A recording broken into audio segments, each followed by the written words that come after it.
Assalamualaikum warahmatullahi wabarakatuh. Selamat berjumpa kembali di channel saya, Ayo Belajar IPA. Materi kelas 7 MTS SMP. Pada video kali ini kita masih melanjutkan materi yang kemarin, yaitu pengukuran besaran. Pada bagian yang kedua kita akan membahas yang pertama adalah pengukuran massa, yang kedua adalah pengukuran waktu. Pengukuran besaran massa. Alat yang biasa digunakan dalam pengukuran besaran massa itu yang pertama adalah neraca Oahs. Yang kedua adalah timbangan bebek, bisa ditemukan di pasar. Kemudian yang ketiga ada timbangan elektronik. Berikutnya ada timbangan jarum, kemudian ada ini juga alat model neraca yang lain, dan yang ini adalah timbangan atau neraca gantung atau alat-alat yang lain yang bisa digunakan dalam pengukuran massa. Langsung kepada soal biar lebih memudahkan atau memahami. Kalau kita memiliki sebuah benda, ini ya, sebuah benda di mana kita ingin mengetahui massanya, kita kasih bandul contohnya seperti ini, atau di dalam skemanya seperti ini, kita umpamakan bandul yang satu 100 gram, bandul yang kedua 1000 gram, yang ketiga adalah 50 gram. Kita baca soalnya dulu. Contoh soal, perhatikan hasil pengukuran massa yang dilakukan oleh seorang siswa seperti gambar di samping. Nah, kalau ada soal seperti ini, P bisa kita cari dengan cara menjumlahkan semua bandul yang ada di sebelah kanan. Syaratnya apa? Neraca dalam keadaan setimbang. Kita masukkan angkanya. Massa P, jadi sekali lagi adalah massa benda 1, 2, dan 3. Massa bandul 1, 2, dan 3. 100 kita masukkan, 1000 ditambah 50. Maka hasilnya akan kita temui 1150 gram atau 1,15 kg. Nah, kita coba pengukuran besar massa di soal yang lain dengan neraca yang berbeda. Neraca yang seperti ini di dalam soal-soal kita kenal dengan neraca Oahs. Kita beri benda, kita ukur, kita beri benda P namanya, kemudian contohnya soal masih sama, yaitu perhatikan hasil pengukuran massa yang dilakukan oleh seorang siswa seperti gambar yang di samping.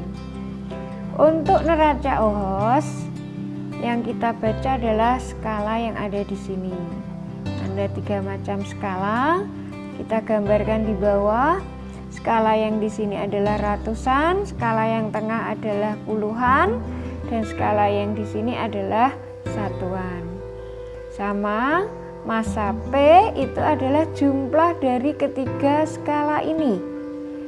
Jadi massa P, kita lihat angka yang pertama 400 ditambah angka yang kedua adalah 30 ditambah yang ketiga adalah 7. Sehingga hasil dari massa P itu adalah 437 gram.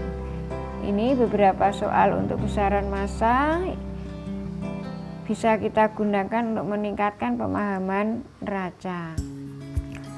Nah, sekarang kita lanjutkan untuk pengukuran yang kedua, yaitu pengukuran besaran waktu.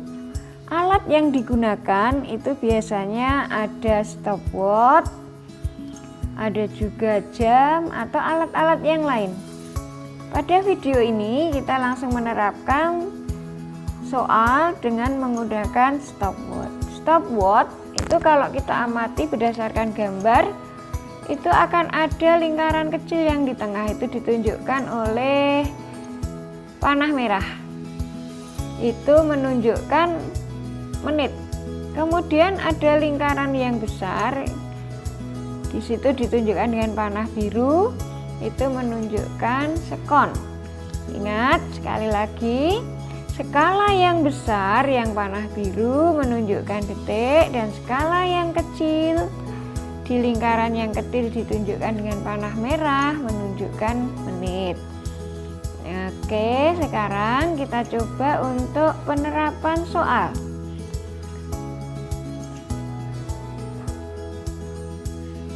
Contoh soal. Fadil berlari mengelilingi lapangan sepak bola dengan waktu yang ditunjukkan oleh stopwatch. Lamanya Fadil berlari adalah, kita lihat, panah yang merah untuk lingkaran yang kecil dia menunjukkan menit, bisa kita, kemudian yang biru menunjukkan sekon, bisa kita tulis hasil pengukurannya anak-anak. Jadi hasil pengukurannya kita baca lingkaran kecil dulu. Di dalam lingkaran kecil 10 menit ditambah 10 detik. Jadi Fadil berlari membutuhkan waktu 10 menit 10 detik, atau kita konversikan ke dalam detik semuanya, yaitu 610 detik. Mudah kan? Nah, sekarang ganti untuk mencoba contoh-contoh soal berikut. Kalian bisa mencoba, ini ada 2 soal. Yang pertama mengenai neraca atau pengukuran besaran massa, yang kedua adalah pengukuran besaran waktu. Silahkan dicoba, kemudian insya Allah kalian akan mudah memahami soal-soal yang berkaitan dengan besaran massa dan soal-soal yang berkaitan dengan besaran waktu. Kalau ada kesulitan, kalau ada komen atau kritik dan saran, bisa kalian tulis pada kolom komen.